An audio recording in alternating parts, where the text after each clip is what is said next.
Hello and welcome to Talk to Stu with me, Stuart Magoo. In this video we are going to be talking about the Disabled Facilities Grant. What is it? Are you eligible and how do you apply? The Disabled Facilities Grant could be useful to you if you are living with a long-term health condition or a serious health condition or disability that impacts how you manage in your own home, where you might need physical adjustments happening to the property to make your life a little bit more easy, a little bit more bearable.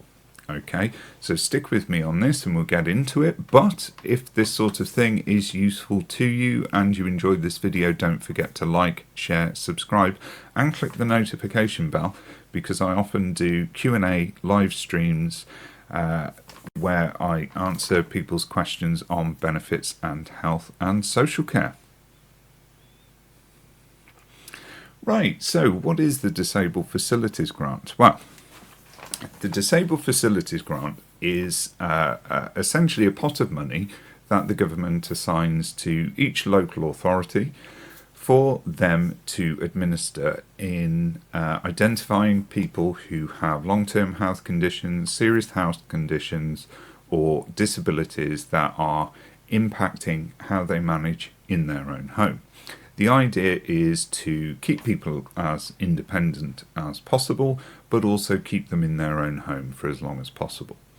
Okay, so the Disabled Facilities Grant can be used for any number of things to support a person with their disability. So it might be that a person is using a wheelchair and they need ramps to get in and out of their property, or possibly doors widening, that sort of thing. It could be something as simple as adjustments being made in the bathroom so that a person can wash and bathe themselves more easily. So that might be having a wet room put in, or maybe a walk-in shower, whatever's needed for those kind of things. But it doesn't necessarily always have to be something to do with physical disabilities. It could be for other reasons as well. So for a person with autism who might have sensory overload issues, it might be used to create a quiet room or a quiet space where they're able to decompress. It might be that a person is living with learning disabilities and maybe their parents need a carer to come in a few nights of the week to do sleep-in sort of shifts so that they can support them through the night in caring for their child. And they need an extra room or some extra space creating for those carers to be able to do that. So there's all sorts of things that it could be used for. However, it's not quite as simple as just getting in touch with your local authority and getting everything set up. It is a bit more complicated, and there are variations from local authority to local authority as to how this entire thing is administered. So how do you go about applying for it? Well, there's two routes into doing it. The first route is probably the most preferable one and probably the quickest, which is that you should first of all approach your local authority. So if you Google Disabled Facilities Grant or follow the link that I've put in the comments below, then you can go through to the gov.uk website and you can check your local authority and what their scheme is there and link through to that. So that's one way of doing it. Another way is to phone up your local authority directly, phone up the customer services line and speak to them. A third option for people who are living in social housing that is provided by a housing association is that you might get in touch with your housing association to begin that process. Okay, so that would be the first thing. The other way of doing it, which is possibly a little bit more time consuming, but could have different benefits, is to go and speak to your GP and ask for a referral to see an occupational therapist in your own home. Now again, this is something that varies from area to area, from NHS trust to NHS trust.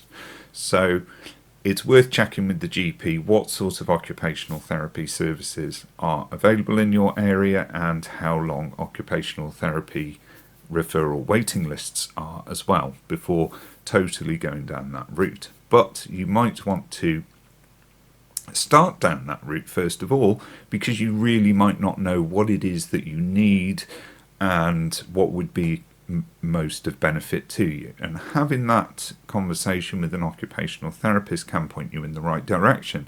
You might be thinking to yourself, well, I want this done, and then speak to an occupational therapist and say, well, actually, this might work better for you and give you a better idea. However, if you do go that way, it can make the process take a lot longer. So bear those things in mind. And what's the eligibility criteria? Well, first of all, this isn't something that is just given out to everybody, so they do have to check what your finances are like, first of all. They also have to check what sort of property you live in and who's responsible for that property. Okay, so if you're in a private tenancy through a private landlord, it may be that the private landlord wouldn't support you to have those kind of adjustments made to that property. One of the things to bear in mind, if you are a private landlord, for example, and you happen to be watching this video because, you know, one of your tenants has said that they want to get to disabled facilities grant, is that if you are renting your property out to social housing clients, then it might well be that if you have those adjustments made to your property, that the council insists that the next person who rents the property, should they move out within a 5-year time period after the work is done, the next person who moves in should also be disabled as well. Okay, so that's something to bear in mind. However, that is actually a fairly good way to go in terms of income, because there's not as many disabled properties out there as there are disabled people.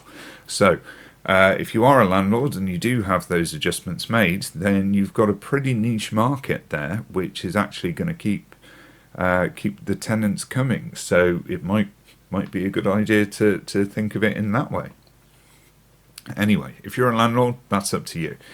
But this is about people who are living in a place themselves who maybe want to get these adjustments. Now, as I mentioned, if you're a social housing tenant and you are under a housing association, or you rent directly from your local council, not many of those left still, but there are quite a few around in certain areas. So if you are doing that, then they will be entirely responsible for it. Now, you can also apply if you own your own home, but there will be a bit more of a look at what your savings are as well. Generally speaking, a lot of people who are in social housing might be at the lower end of the income bracket. That's not generalising too much though, because there will be a lot of people in social housing who've managed to make up quite a good amount in savings. You know, that is possible. So they will want to look at that and to see if they fund it entirely themselves, or if there is something that you might be paying towards it. And again, this varies from local authority to local authority as to exactly how they work all of that out. But the idea is to support you as much as possible with that all the way through the process. Now, how does that process work? So once you've spoken to the local authority, what happens in the majority of areas is that there is an organisation that is set up locally to you that will provide you with every element of this, including assessing you for the grant, providing you with an occupational therapist, and even managing the work and the build to make sure that it's all done properly, and they then sign off on it at the end.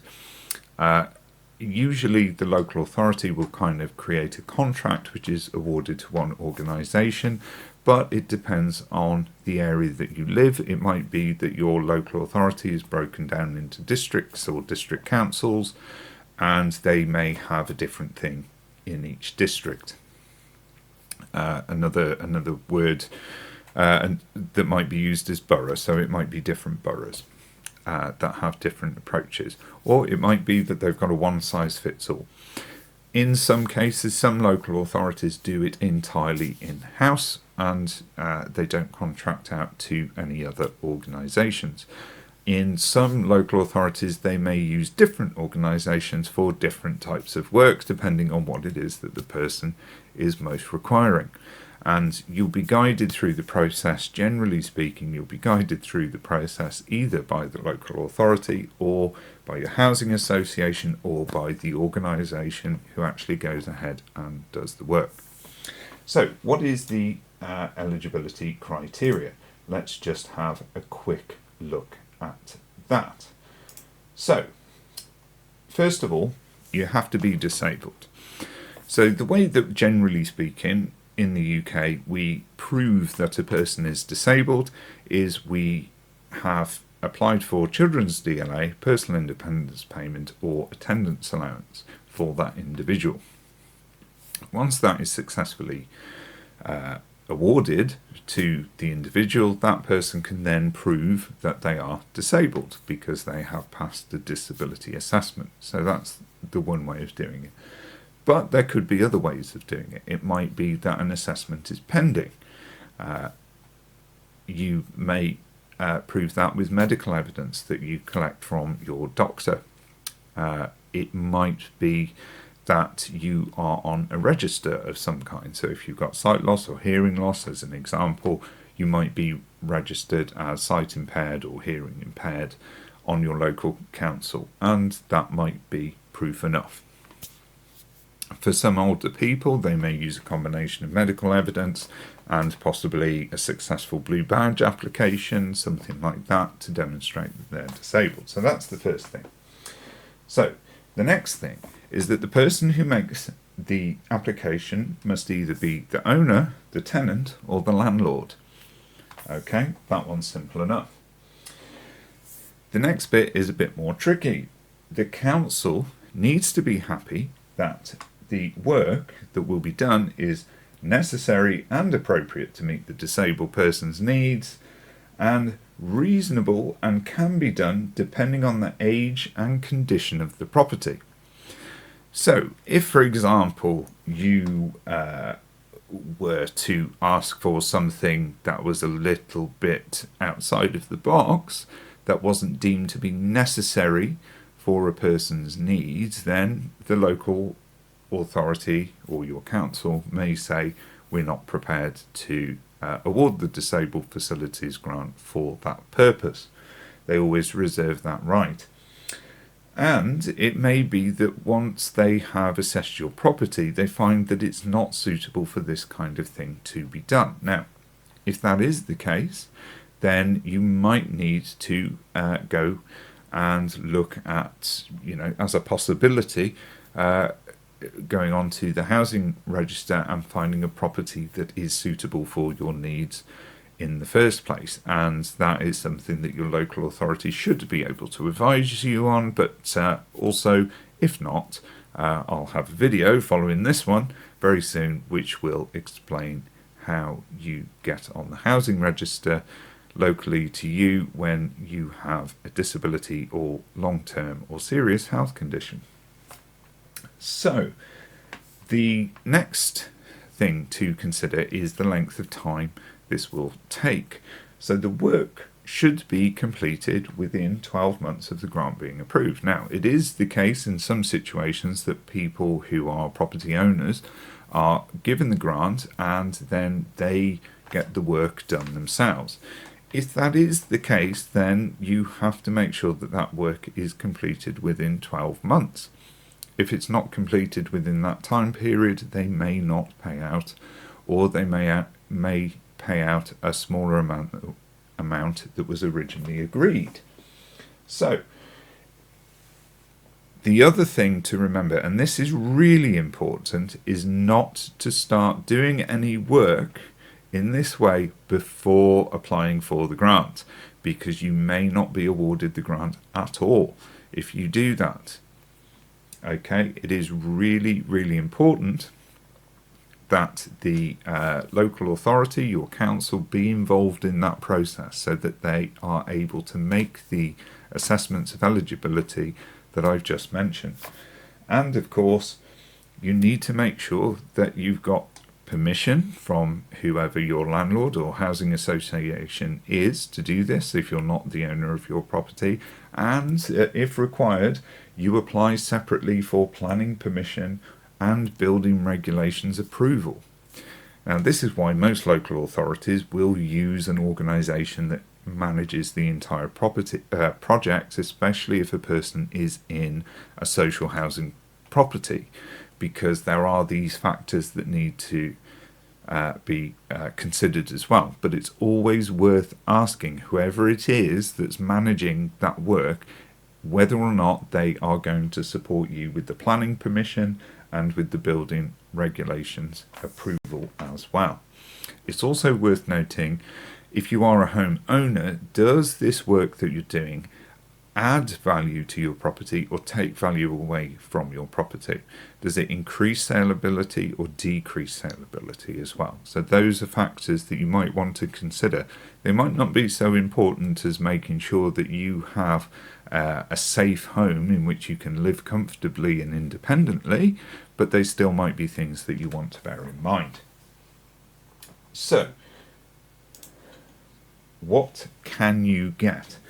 So, it usually depends on your household income and your household savings over £6,000. Now, in England, you can get a grant of up to £30,000. In Wales, it's up to £36,000, and in Northern Ireland, it's up to £25,000.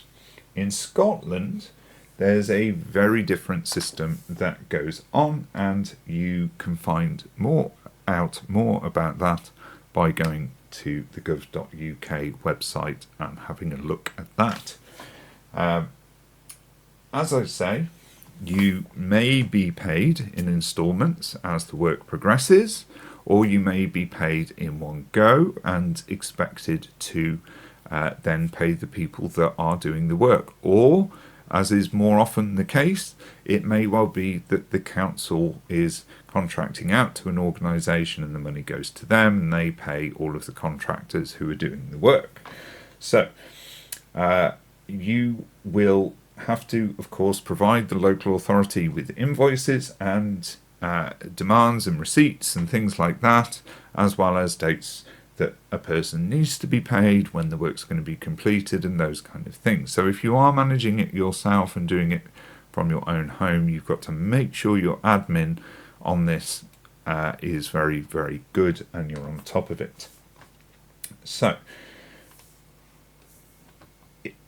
another proviso: if you or a relative do the work, the council will only accept invoices for materials or services you've bought. So they won't pay you any money for the labour. Okay, so if you think to yourself, well, my son's a builder, he can do that for me, they're not going to pay him the actual hours that it took him to do the work. All right, so bear that in mind as well. So, yeah. That is generally about the size of it. It is quite a useful thing to look into, and as I say, approach your local authority. First of all, if you know definitely what it is you think you need doing and you want to find out more about it, then approach your local authority.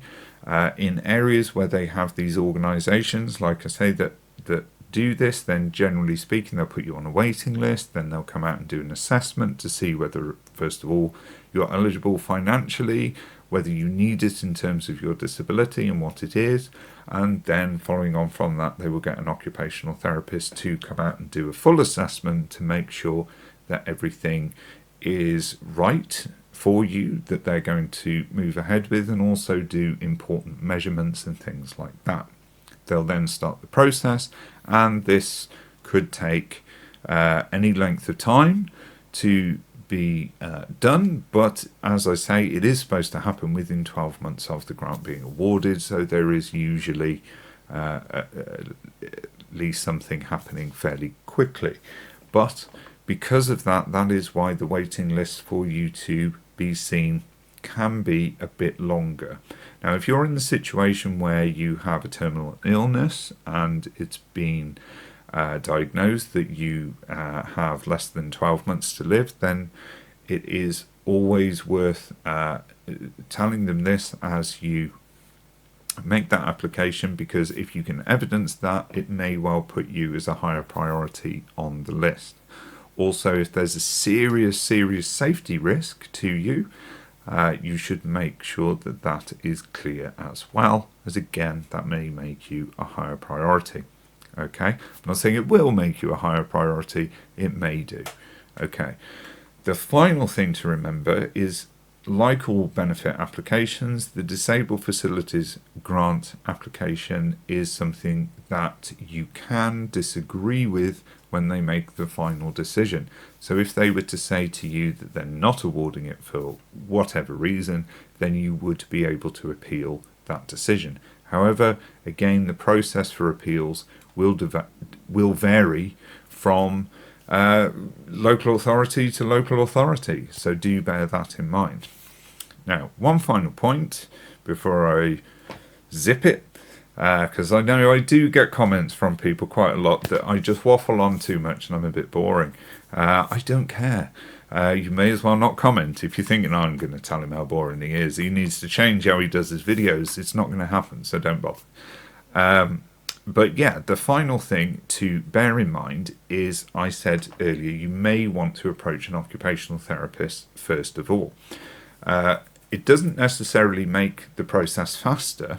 It may even make the process longer, because there will be a waiting list for an occupational therapist through your GP or NHS services. But it might be that they're able to provide you with equipment in the short term that will make a difference. So if you've never had an occupational therapy assessment and you're dealing with physical disabilities or learning disabilities or mental health disabilities, or you've been diagnosed with some sort of quite serious health condition, then you should definitely speak to the NHS about having an occupational therapy assessment. It's good to get on that list. Because it may be some areas have kind of quicker OT services that can just provide kind of little bits and bobs of equipment that keep you going, like a toilet frame or a couple of grab rails, things like that. Maybe a slidey thing to help get you in and out of bed, or a bed bar, things like that don't need a lot of installation or a lot of detailed assessments. So in some areas you do get these kind of quick OT services, and quick is a relative term because it may still be 3 months before you get to see one of them, but then the detailed OT service, their waiting list is like 12 months, so it's good to get in with them.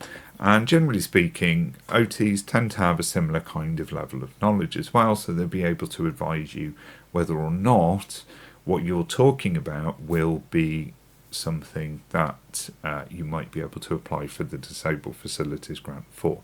But do bear in mind, if you go on that approach, that it may make the process take a lot longer. So it depends on how much of a rush you're in to see whether or not you get it. Okay, so I hope that video was really helpful to everybody.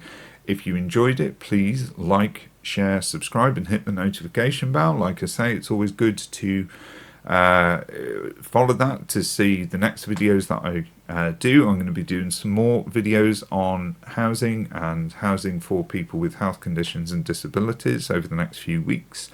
The next one that I'm going to do is about how to apply for disability housing, or housing that is, you know, going to meet your disability needs or your health needs, particularly when there's a safety issue. So that's going to be the next video.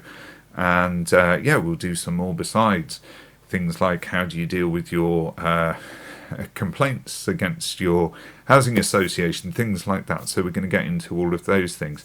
And of course, I do my regular news updates on Universal Credit, PIP and ESA. I do my FAQs videos and benefit application form videos, all those kind of things, plus my live Q&A show, which I do once a month on the first Tuesday of the month at 7 p.m. So do tune in for those. Sometimes it changes, so again, if you can follow that, obviously if my health is problematic, then it might get delayed by a couple of days or a week, but if you follow the channel, you'll see all my updates. Okay, so thanks to everyone for watching. I hope you enjoyed it, and see you all again soon.